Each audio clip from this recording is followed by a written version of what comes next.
Good afternoon. I'm with Bruce Levy this afternoon. How are you going, Bruce? Good afternoon, Darren. I'm doing very well, thank you. So tell me, how's life in retirement? I understand you've been out of the corporate landscape for about 3 months now. Is that right?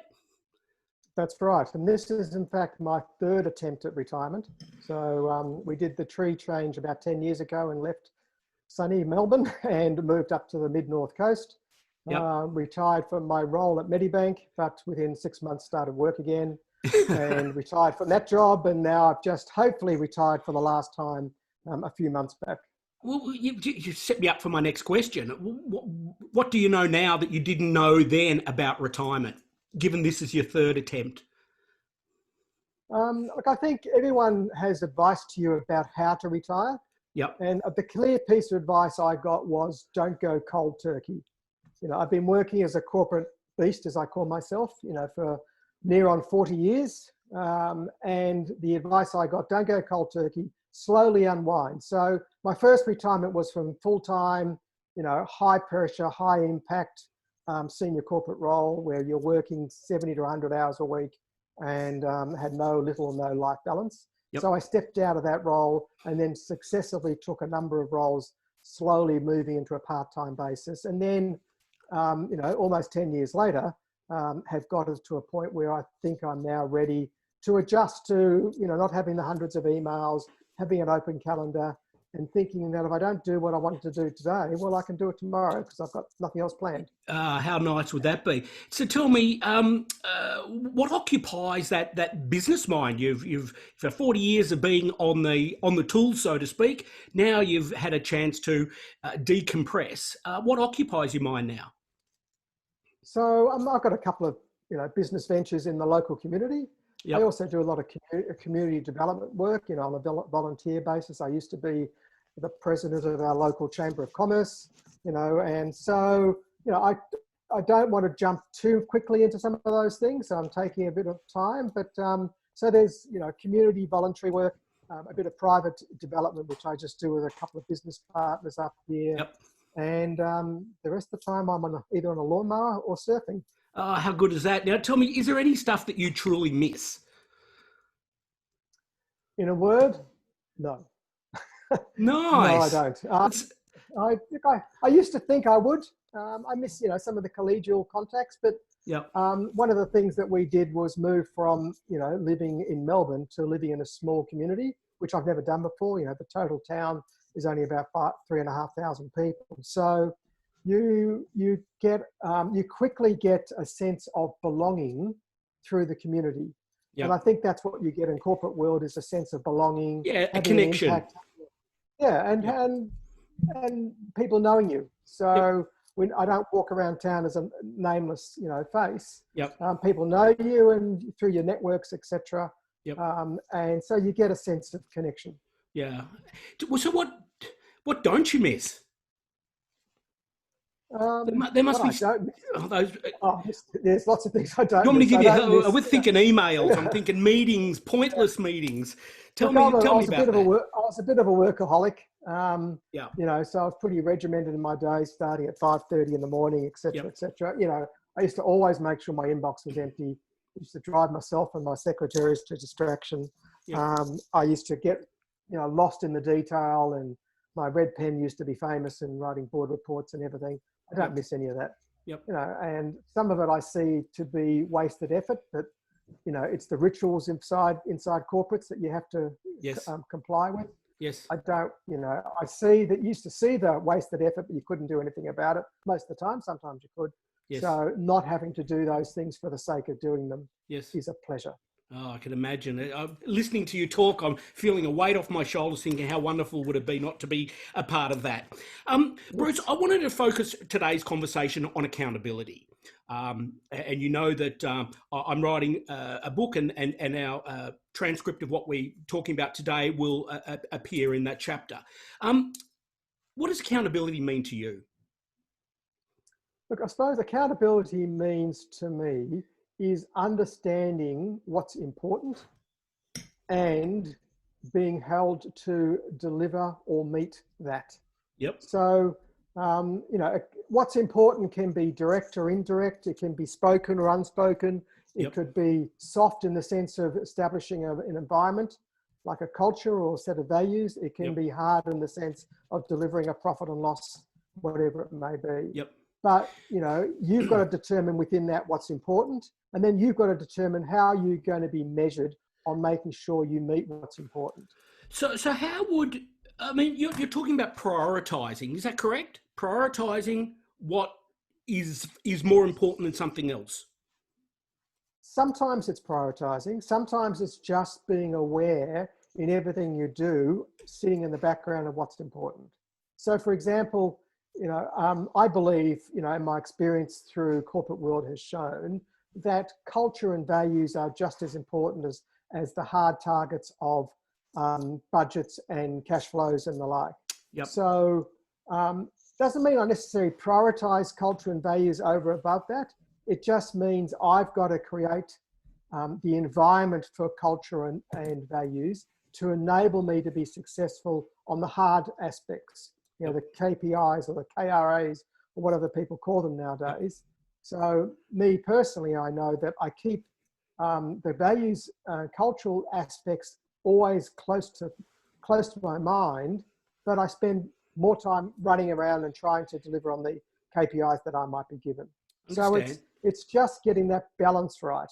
If you prioritize too hard, then you get lost in, you know, that quandary of what's urgent versus what's important. What's important. Everything can be, if you want it to be. So how do you give us a suggestion? How do you determine what is important versus what's urgent? What worked for you? Look, so the best way is as having a strong connection and good access to those with whom you're accountable to. So, you know, whether I'm a CEO accountable to a board or a senior manager accountable to a managing director, I've got to take the time to make sure I get clarity as to what's important. Because, you know, if that person comes along and says to me, Bruce, I want you to do X tomorrow, right? And that's just a knee jerk because someone's giving him or her a task. Yep. If that becomes urgent, yep. but if that clashes with what's important, because I'm working on something that goes to my core accountabilities, yes. then I've got to call that out. Yes. I've got to say, well, I can do that because, you know, tomorrow might mean it's going to take a week of my time or whatever it may be. Yes. So I've got to be absolutely clear. And to do that, I've got to, A, have the rapport with the individual or the group of individuals, and B, have the, I suppose, the strength to ask the question if I think there's a conflict or lack of clarity. Because there will always be clash of time, clash of resources, never enough time or resources to do everything. Yep. So it's up to me to see clarity, and part of that's that active listening as well as being open questions to make sure I extract exactly what they want. So Bruce, if we go back to your time when you were the Deputy Managing Director of Medibank Private, you're also the CEO of Medibank Health Insurance Division. How many people were you responsible for? So in my time there, I was responsible for about 2,500 people. You know, my operating budget was just over $5 billion, and the health insurance business, which was 95% of the Medibank's business back then. It's not quite now. They're doing some other health services stuff. Yep. But so it was the lion's share of it. And in that case, I reported to George Savides, who was the managing director. Yes. And I had an excellent relationship. We were very different as individuals, but you know, we became personal friends after I left. And you know, that relationship enabled me to test everything that he was giving to me as an accountability. Yes. And I also had the benefit of sitting on the board with him, so I could test with the chairman and other key board directors, just to make sure that in all the hustle and bustle of a busy organisation, and back in those days it was a government-owned organisation, so we had a minister as well that we had to deal with, to make sure that we had absolute clarity about what my responsibilities and accountabilities were. And how do you get that message passed down to all of the 2,500 people? How does that Yeah, work? so I did. So, you have a span of control, which is your direct reports, and that waxed and waned. Sometimes it could be as few as 8, and often, can get up to 15. And, there's usually a happy medium in the middle there somewhere. So obviously you work through your direct reports and delegate down and don't get in their way as much as possible. And your responsibility there is to make sure you pick the best team. But there are other mechanisms. So being absolutely crystal clear to those that you're holding to account for the things that you've been tasked to undertake. But in addition to that, I did 2 things, I suppose. One was I was a strong believer in what I called skip meetings. So you skip a level down and you spoke to your direct reports on a regular basis. You did this openly, so it's never behind someone's back. Yep. And it helped you understand how they were performing as a senior manager for their respective teams. So I did that always to understand how they were going, especially new ones, or when there was difficult tasks ahead. But also I spent a lot of time getting out of the office and beating as much shoe leather as I could achieve. So that was going to, my staff were spread over Australia. We had 110 retail centres, 3 or 4 call centres, all in different states, because Medibank was a national company. So I spent as much time as I possibly could regularly going to visit the stores, the call centres, and not being a token visit, but doing it on a regular basis. And I think that achieved 2 things. One, it gave me connection so that my message that I was giving to my direct reports, I had the opportunity of giving it to the local store manager. I sat in their staff tea room and spoke to the individuals there and made sure they understood the things that we were doing. And we were doing lots of changes back then. There was, it was eventually going to be privatised and those sort of things. So I wanted them the opportunity to hear from me direct about why we were doing things. And some of those things weren't always good. Sometimes we were closing call centres or retail centres or changing products, and they were the ones often most connected to our customers. So it was like a 360 type concept. I wanted to make sure that I connected with them as much as I could, not to manage them, but to give them a chance to see me, ask me questions, and in particular, let me explain why we were doing the things that we were doing. Good connection across a lot of people to make sure you're all singing off the same song sheet. Same message. One of the things I did, so my secretary, one of her tasks was to block out every week certain amount of hours out of my diary, so no meetings could go in there. And that was sacrosanct. So it was very rare that I would not take the time and get out. And my natural tendency is not to do that. Right. My natural tendency would be to sit in my office with my direct reports on a one-on-one or with a small team and work hard and fast with them. Yep. But my belief was, and I'd seen that by watching others over years, was that if you could connect to the shop floor, so to speak, and let them understand when you're driving major change, why and the rationale, and give them a chance to challenge you and understand the impact on the customer from their perspective, then your possibility of success was so much greater. So it was a worthwhile investment, even though it was a significant investment of time and energy. Yeah, that's fantastic. Bruce, you talked about government involvement with your time at Medibank. I want to talk about stakeholders in general. I mean, you've got the federal government there from a Medibank perspective, and then we dig down to the time that you were the GM CEO of the Alfred Health Group, Alfred Hospital as we know it here for those that are in Melbourne. Such a large teaching hospital, a world-renowned trauma centre, emergency facility now that's developed. Dealing with stakeholders, there's unions, I'm guessing, there is government organisations, there's ministers, everybody that wants an opinion has an opinion. How did you find dealing with that? And how did you find accountabilities, both up and looking down at your teams? Look, there's always a level of frustration. Yeah. right? So, depending in the structure of the organisation and in the sector that you work within, there is sometimes you just have to go and, front the people, whether they're, public stakeholder interest groups or union groups or, government departments. Sometimes you just have to do it because that's the way that system works, whether you Yes. like it or not. And sometimes it's a show. I remember in my very early days were at the Alfred when I was a junior manager there, and we were bringing in what was called a patient care assistant. So these are unskilled workers who used to tend to some of the living needs of patients inside hospitals. So a particular union didn't like this change. They saw it as a threat to some of their staff responsibilities in their particular union. And so we knew that there was this particular shop steward who was always very emotional, very loud, very threatening. And so I remember the IR manager telling me as we walked into the meeting for the first time, he said, "Bruce, prepare yourself for this.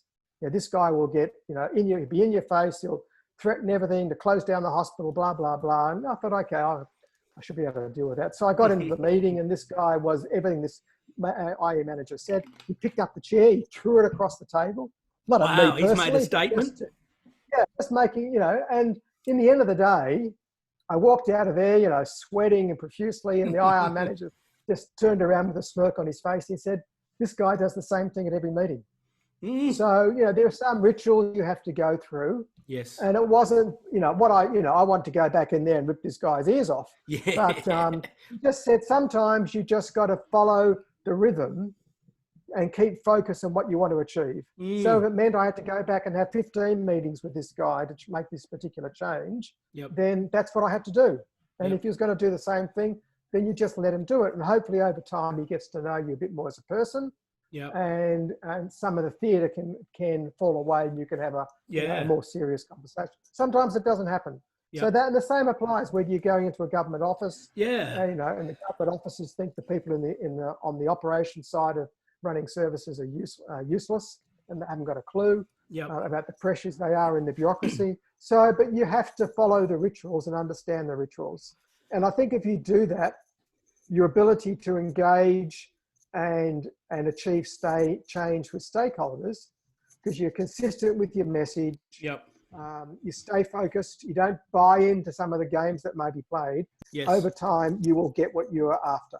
Yeah, it's interesting when you talk about that. I mean, give us some examples, and perhaps if we can look at your last FIFO role in Shanghai with Luye Medical. Do you want to just sort of set the scene of what that's like? Because I want to talk to you about accountability and consequences for things in a different culture. You're dealing specifically with Chinese and the Americans. So tell us about your Luye time. So after one of my second or third attempt to retire, I was asked to go back and to work with a private hospital group in Australia that was bought out by Luye Medical. So Luye Medical is a large Chinese-owned health company. It's literally got owned by the proverbial Chinese billionaire, self-made man, very urbane, didn't speak any English. And so one of his reasons for buying some of the hospitals in Australia was to take that expertise into his greater dream, which was to build a big international hospital in Shanghai. So I was part of a small team asked to be part of this, and my role was to negotiate and manage a contract between the Chinese company and one of the big American health systems. It's public now, it's called Cleveland Clinic, so one of the big systems in the US. And we all knew what the game plan was. The game plan was to bring the American brand way of doing things into China and to build this international hospital. So there was clarity about the goal and the vision that was there. But this particular man was one who was engaging in the sense of he put it out there, his millions of ideas, and he was one of these entrepreneurs who had 1,000 ideas a day, and you had to try and sift through those. But one of the things he didn't do was set any accountability to how to respond to his ideas. Right. So just so I understand that correctly, That means he put the ideas out there and there was no expectation set as to what he wanted in No, return. there was an expectation, Yep. right, that he didn't follow his own expectations. Right. So if, us being the Australians and the Americans thought we understood what he wanted. Yes. The Chinese who were working in this company, who became quite friendly with, Yep. and are still in contact with. So they understood his character much better than we did, because Yes. obviously the language and the cultural barrier was there. Yes. So even though we thought what he was saying was, here are my ideas, you take them away, sift through them, come back, tell me which one's the good one, give me your recommendation. And so we used to do that, only for him to take that recommendation and slightly twist it, change it, add a few more flavors to it. Right. And you're back doing the same thing again and again and again. So the Chinese knew that the culture in this place was that this particular chairman of this business was, even though he was trying to hold people to account and Yes. saying that, Yes. at the end of the day, no one was being held to account, because his own message was mixed and confusing. So he didn't follow through to that end extent and make sure that the expectation was met with the deliverable. Correct. Yeah. And so if you set your own scene, right, Yep. set your own environment. If you don't follow, if you're not honest to it, Yes. and this is where culture comes in, and if no one is prepared to call you out on it, Yes. and the Chinese weren't prepared to call him out, because it's all Yep. about saving face and all the cultural issues. Yep. So this organisation just never achieved the ultimate vision that this chairman had, Yeah, that's interesting. and and it still suffers. Yeah, you can imagine, and probably will continue to suffer until that's actually addressed. Yes, if it ever is. Well, how would you address it?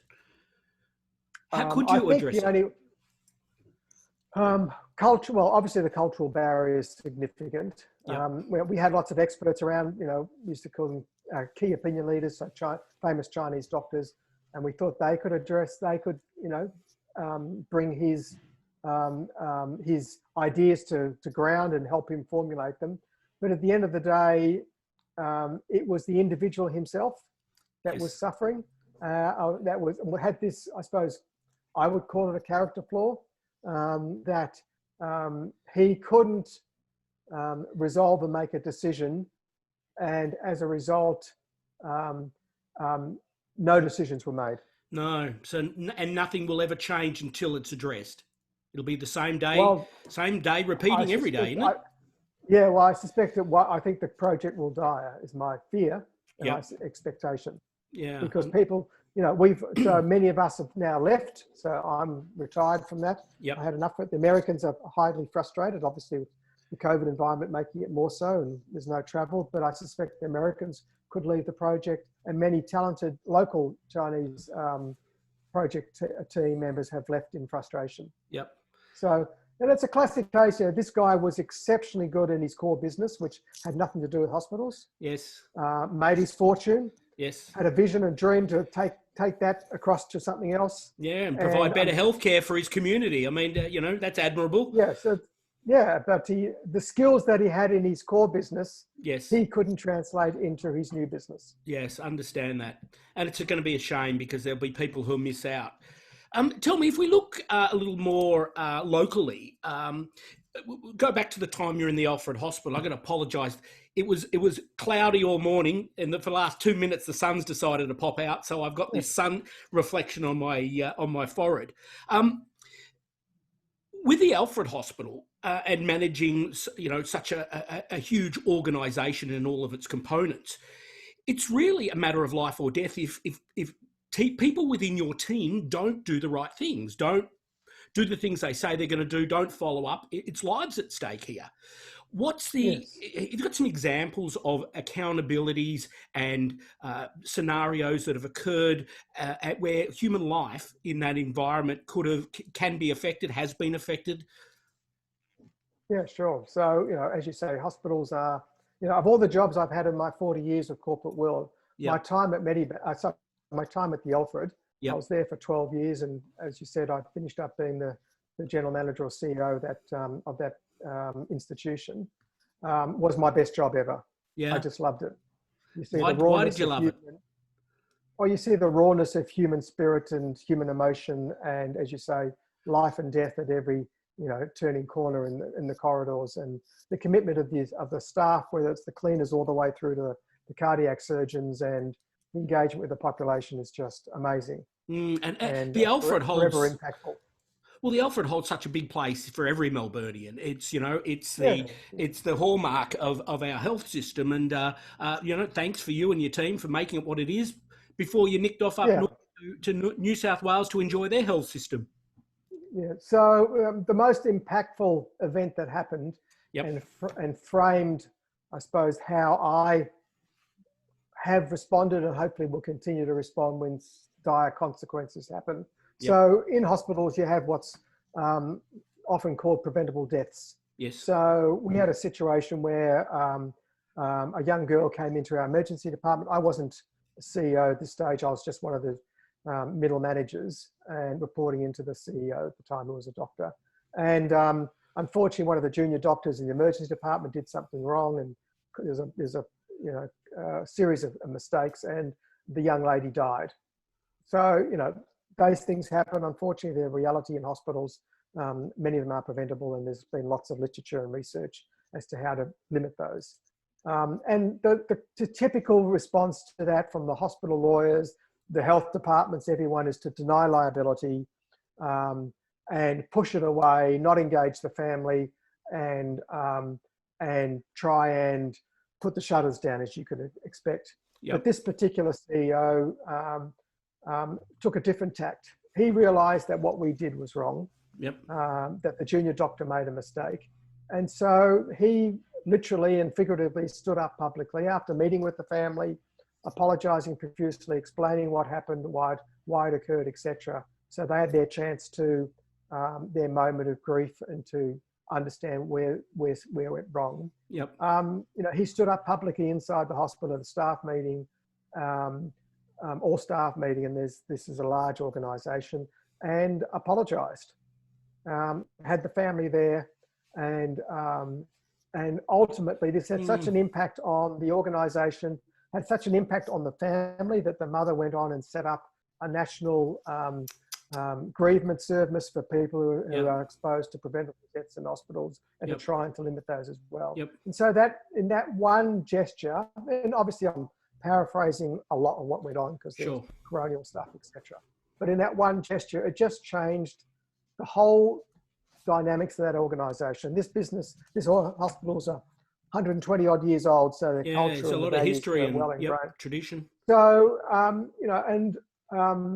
that single act of raw leadership and making sure that the saying of the values that you walk past and the values that you believe in. Yes. He just lived that, not in an ostentatious way, but just in a very pragmatic but highly impactful way. Yeah, authentic with who he is. And I had my own sort of similar experience some years later, still as a junior. It was a middle manager then, running their environmental services, which included their engineering services. And in hospitals, you have a lot of immunocompromised patients. We had cystic fibrosis wards and heart-lung transplant patients, etc. And hospitals, by their nature, public hospitals by their nature, are old infrastructure. We had old cooling towers for our air conditioning systems. One of the key risks with cooling towers is Legionella. Yeah, wow. Legionella, airborne disease. And so some of our patients caught it. And you can type match Legionella like they do with COVID today in their contact tracing. And of course, the health department came in because we had a Legionella outbreak. 4 patients got it in the immediate environment, and 2 died. Wow. Health department came in. It turned out it was the cooling towers in our building, under my responsibility, my engineering department. And we had detailed protocols, etc. But something happened when I think there was a changeover with contractors. So in that situation, a chain of command down again, just like with a CEO, a long way away from the emergency department, in his case. In my case, a long way away from, understanding the operations of a cooling tower. Yep. But again, that just set the scene of how this organization would respond. So consequences, absolutely. Someone died. Yep. You know, you can't Yep. get more serious than that. But because this organization had set this, the culture in this place was to be open and transparent about your mistakes and not try and hold them up or blame people down the line. Yes. How we dealt with that, again, we met with the families of the individuals that died. We explained our position to health department inquiries, etc. So instead of being chastised and held up, you know, and pilloried by the community because we were hiding behind our lawyers, etc., standing up and being accountable. And you can't be more accountable by standing up and saying, you know, I am sorry, I've made a mistake, Yes. right? You know, just like we had the big apology by Rudd, and others always cry out for politicians Yep. to say a genuine and sincere apology as opposed to lip service. Yep. And I think that experience, one, seeing it with the CEO, how he did, and how I responded with my line staff when that incident happened with me, Yep. I think grounded me, as I said to you before, the importance of values and culture, because inevitably something's going to go wrong, right? In your life as being a manager and a leader, how you respond to when it goes wrong, you know, shapes you as a person. Yeah, it does shape you as a person. And that's you. And that's, you know, we often talk about impactful leadership.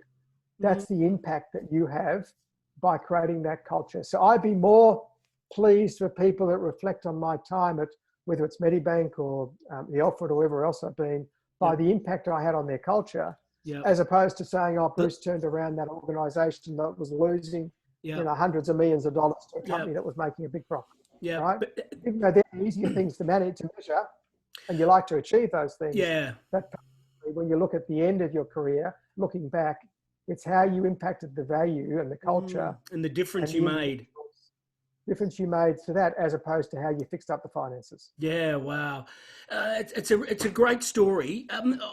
What advice, taking what you've learnt to date and the experiences that you've had, what advice would you give to somebody who's looking to start up a business in terms of accountability, in terms of elements they could take out of the meaning of that word and how it's affected you, and what they could do from tomorrow onwards to make a difference in their business life? So I suppose a couple of things, and obviously it differs if you've got a team of one, because you're a sole business, or you know, a team of 3 or 4 or many. Look, I think the first thing is that you've got to be true to yourself, right? You know, at the end of the day, if you start kidding yourself about what you're trying to achieve, how you are trying to achieve it, and how you achieved it, right? If you are not honest to yourself, then everything that, you know, eventually that will be a house of cards and it'll come falling down around your ears. And it may not. Obviously, circumstances are not always controllable, and you can't forecast every particular outcome. But if you're not true to yourself about what happened, why it happened, how it happened, so that could mean taking credit when credit's not due. It might be blaming others when, you know, it was really your fault for not communicating or explaining the situation clearly enough. Unless you take that and hold yourself to that particular standard, then to me, everything else becomes secondary. Secondary, wow. So I was just going to say, so that's, to me, that's the first principle. Sure. The second principle, I think, you know, and this really depends about, you know, communication and clarity of communication. So both written word and spoken word. You've got to be, you know, whether you're dealing with a customer or whether you're dealing with a team member or a supplier, clarity of what you're trying to achieve, why you're trying to achieve it, take the person into the journey, explain your purpose. You know, there's a lot of word about purposeful leadership nowadays and things like that. What is, you know, why are you doing what you're doing? So if someone understands the why part as opposed to the what am I doing, right? I'm trying to sell you this particular product, right? You know, obviously to part of my business to make a profit, blah, blah, blah. But I understand the why behind you're doing it, why you're in this position, why you're passionate about it. If you can take the person into that, it can just make such a huge difference. And people, it takes time. People think, oh, it's not worthwhile. People are not interested. I haven't got the energy to do it, or I've got 3 other phone calls I've got to make. But Yep. every time you put that commitment in, then I think it rebounds you and pays you back enormously. And the third thing? Look, I think the third thing is, I think you've heard of the Net Promoter Score, Yep. which is that Sure. classic thing. People get, inundated with, please take a 3-minute survey Yeah. about, the last call with Telstra or the last online exchange. But the key philosophy about the Net Promoter Score is that, would you recommend some ... to your family or friend? Yep. It's one question. Would you? Not a whole series. All the other stuff is a bit of noise. Yep. Right. And if whether it's selling a product or I'm selling my book to someone. Yep. But I wouldn't actually recommend it to my closest and best friend. Yeah, correct. Right. Or I would, Yeah. or I'm selling something else, or I've got a program, or I've got an event happening. Yeah. But I don't, unless you've got that authenticity about your closest and best friend, you wouldn't recommend it to them. Yeah. Then something's astray. Something doesn't sit right. Yeah, look, Yep. Net Promoter Score has been an area that some people have grabbed quite quickly because they understand it, just as you've explained, it's one question, and if it's not going to work with my closest relative, then it's not going to work. But others need more choices, and they want to see want to rate you on different components. The different components is window dressing. It's just really one question. And I think that's why it's been so successful and really so easy to get put out there to get the feedback that we need. Bruce, I just wanted to thank you for today. I appreciate you've given me a quality time out of your retirement mode. I've probably kept you from surfing the waves up there at Arrawarra. But I wanted to thank you for today. I really appreciate it. The stuff you've been able to share with us for looking at accountability, getting clear message, being true to yourself, communicating, and getting some feedback that's meaningful. It's really critical stuff. So thank you for your time. Pleasure, Darren. Okay. All the best. Cheers.